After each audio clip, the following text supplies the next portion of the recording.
بلکہ یہ خالق ارض و سما کی وہبی نعمت ہے۔ وہ نبوت کا پیغام اور نبوت کا مقام ہے کہ جسے بندہ محنت کر کے حاصل نہیں کر سکتا۔ محنت کر کے دنیا کائنات میں اعلیٰ سے اعلیٰ پوسٹ بندہ حاصل کر سکتا ہے، لیکن کوئی بندہ یہ کہے کہ میں محنت کر کے یا زیادہ سے زیادہ عبادت کر کے نبی بن جاؤں تو ایسا ہو سکتا نہیں ہو سکتا۔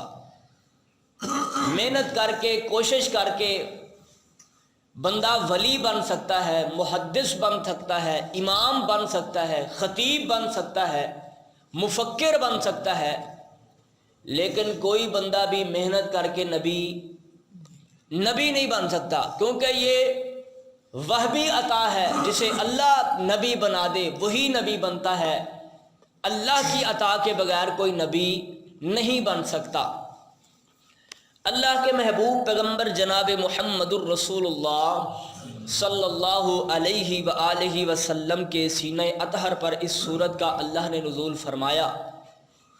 اس کی ضرورت کب پڑی ہے؟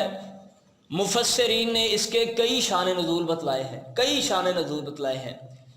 ایک شان نزول ہے وہ سب کے سامنے، یعنی اس بات کی پہلے ہی سب کو پتہ ہے اور مشہور ترین بات ہے کہ میرے محبوب پیغمبر جناب محمد الرسول اللہ صلی اللہ علیہ وسلم کی جس وقت اولاد پے در پہ وفات پاتی گئی، آپ کے بیٹے وفات پاتے گئے، بالآخر آپ کا آخری بیٹا ابراہیم رضی اللہ تعالی عنہ جب اس وقت اس نے وفات پائی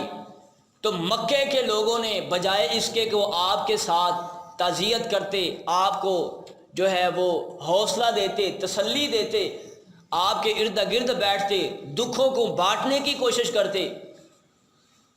یہ موقع وہی ہوتا ہے کہ بڑے سے بڑا دشمن بھی پاس آ کے بیٹھتا ہے اور جو ہے وہ اظہار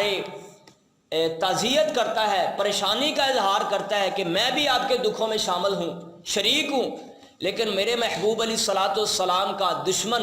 اتنا بدترین اور ذلیل ترین دشمن ہے کہ اس موقع پر اس نے نبی علیہ الصلوۃ والسلام سے تعزیت نہیں کی، بلکہ اس نے کہا استغفر اللہ، نعوذ باللہ، اے محمد صلی اللہ علیہ وسلم تو ابتر ہو چکا ہے، دم کٹا ہو چکا ہے، تو تیرا نام لینے والا کوئی بچا ہی نہیں، کیونکہ اولادوں کے ذریعے تو نام زندہ ہوتا ہے، بیٹوں کے ذریعے نسلیں بڑھتی ہیں، نام زندہ ہوتا ہے۔ تو آخری جو تیری امید کی کرن تھی وہ بھی آج ختم ہو گئی ہے، ابراہیم بھی وفات پا گئے ہیں، لہذا آج کے بعد چند سالوں کے بعد آپ کا کسی نے نام نہیں لینا۔ عرش والے رب کو یہ بات پسند نہیں آئی، اور محبوب علیہ الصلوۃ والسلام کی حوصلہ افزائی کرنے کے لیے، آپ کے ساتھ محبت کا مکمل اظہار کرنے کے لیے اللہ فرماتے ہیں اے میرے محبوب پیغمبر جناب محمد الرسول اللہ صلی اللہ علیہ وسلم، یہ تو کہتے ہیں کہ آپ کے پاس ہے ہی کچھ نہیں، بیٹے گئے،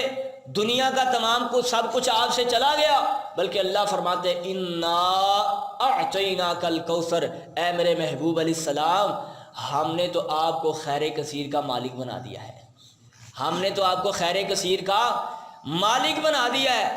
الکوثر، میرے محبوب پیغمبر علیہ الصلوۃ والسلام ایک دن اپنے سر کو جھکائے، آپ صحابہ کے درمیان بیٹھے ہوئے، حضرت انس رضی اللہ تعالی عنہ روایت کے راوی ہیں، فرماتے ہیں کہ اللہ کے محبوب علیہ الصلوۃ والسلام اپنی گردن کو جھکائے ہوئے صحابہ کے درمیان بیٹھے ہیں، تو اچانک آپ نے اپنے سر کو اٹھایا اور آپ کے چہرے انور پر مسکراہٹ تھی، آپ کے چہرے انور پر مسکراہٹ تھی۔ تو صحابہ نے پوچھا اللہ کے نبی ایک شان نزول وہ ہے اور ایک شان نزول یہ ہے، اللہ کے نبی آپ بتلائیے اتنے خوش کیوں ہیں، اتنے مسکرا کیوں رہے ہیں، اچانک مسکراہٹ کی وجہ کیا ہے؟ تو اللہ کے محبوب علیہ الصلوۃ والسلام فرماتے ہیں میرے صحابہ ابھی آسمان سے جبرائیل علیہ الصلوۃ والسلام اللہ کا قرآن لے کر اترے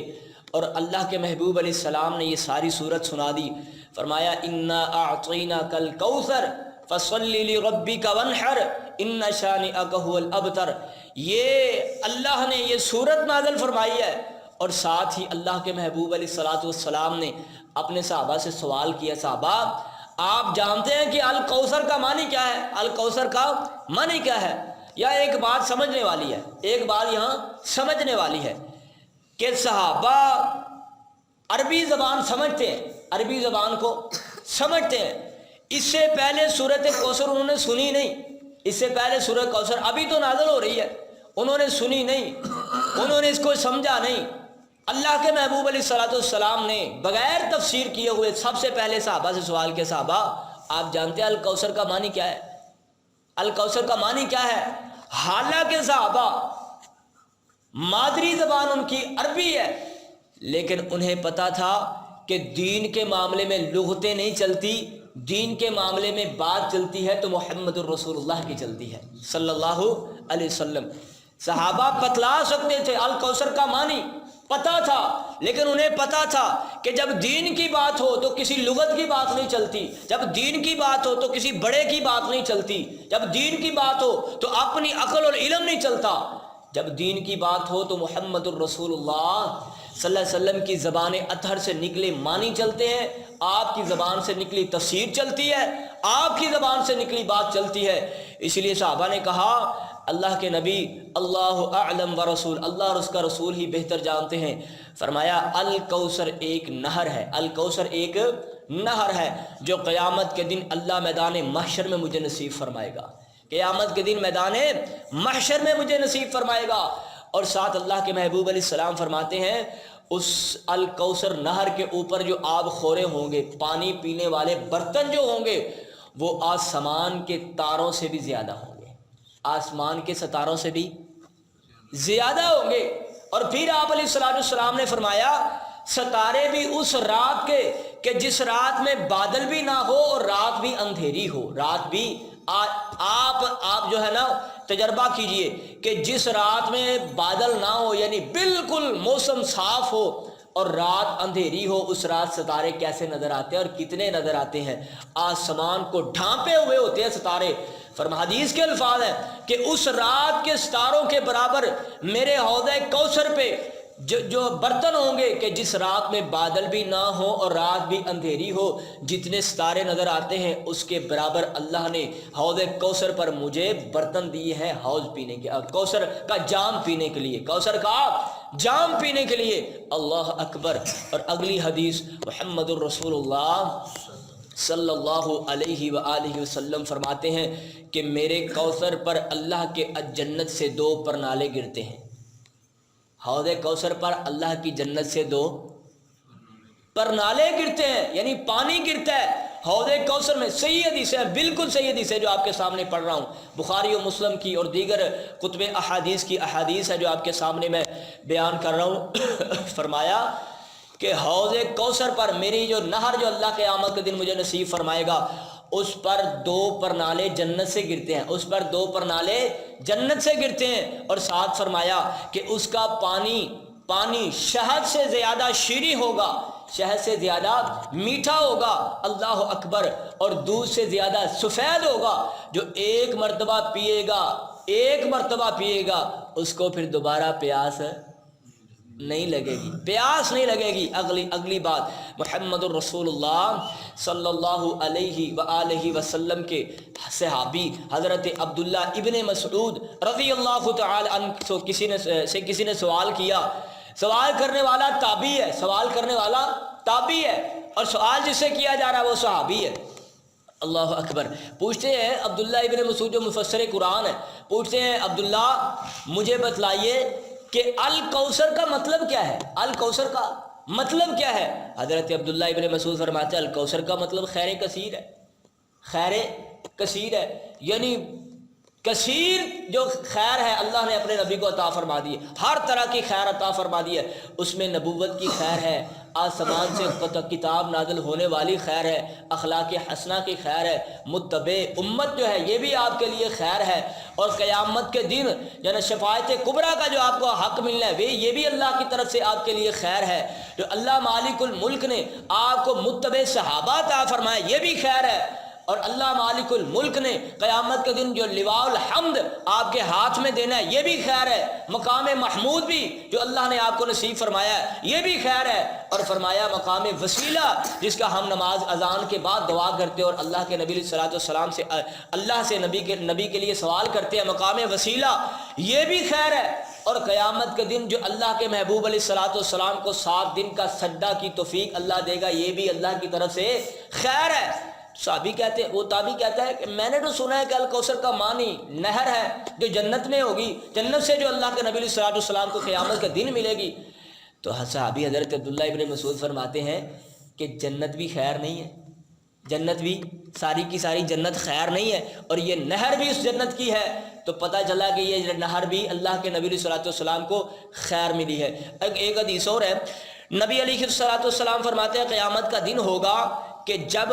میرے حوض پر لوگوں کو بلایا جائے گا، میرے امتی دوڑ دوڑ کر حوض پر آئیں گے، کچھ لوگ ایسے ہوں گے جن کو برتنوں کے ساتھ پلایا جائے گا، اور ایک اور بھی بات ہے، آپ کے ساتھ ابو بکر و عمر عثمان و علی حوض کوثر پہ آپ کے ساتھ ہوں گے، ابو بکر و عمر عثمان و علی حوض کوثر پہ آپ کے ساتھ ہوں گے اور پلانے والوں میں سے ہوں گے۔ اللہ اکبر۔ اللہ کے محبوب علیہ السلام فرماتے ہیں بعض ہوں گے جن کو برتنوں کے ساتھ پلایا جائے گا، کچھ ایسے خوش نصیب ہوں گے جو ابو بکر صدیق کے ہاتھوں سے پیئیں گے، کچھ عمر کے ہاتھوں سے پیئیں گے، کچھ برتنوں سے پیئیں گے، لیکن کچھ ایسے خوش نصیب ہوں گے کہ جن کو محمد الرسول اللہ صلی اللہ علیہ وسلم اپنی ہتھیلی کے ساتھ پلائیں گے۔ دعا کیجیے اللہ ہمیں ان لوگوں میں شامل فرما دے۔ اللہ ہم گناہ گار بڑے ہیں، سیاہ کار بڑے ہیں، بدکار بڑے ہیں اللہ، لیکن تیری رحمت سے نا امید نہیں ہے، تیری رحمت سے نا امید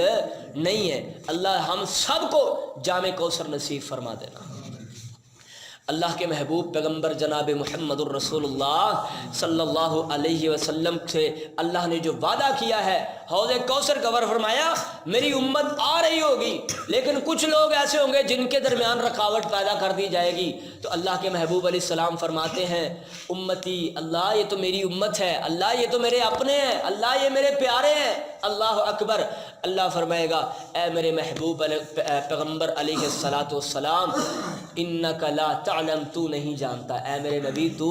نہیں جانتا کہ تیرے جانے کے بعد انہوں نے اللہ کے دین میں کیا کچھ شامل کیا اپنی مرضی کے ساتھ، یہ بھی نیکی ہے، یہ بھی نیکی ہے، وہ بھی نیکی ہے، دین میں شامل کر کے انہوں نے دین کا حلیہ بگاڑ دیا۔ لہذا اے میرے محبوب میں ان سے ناراض ہوں، اور اللہ کے محبوب علیہ الصلوۃ والسلام فرمائیں گے سحقن سحقن لمن غیر بعدی، ان کو دفع کر دو، دور کر دو جنہوں نے میرے بعد میرے دین میں تبدیلیاں کی ہیں۔ اللہ سے دعا ہے اللہ ہمیں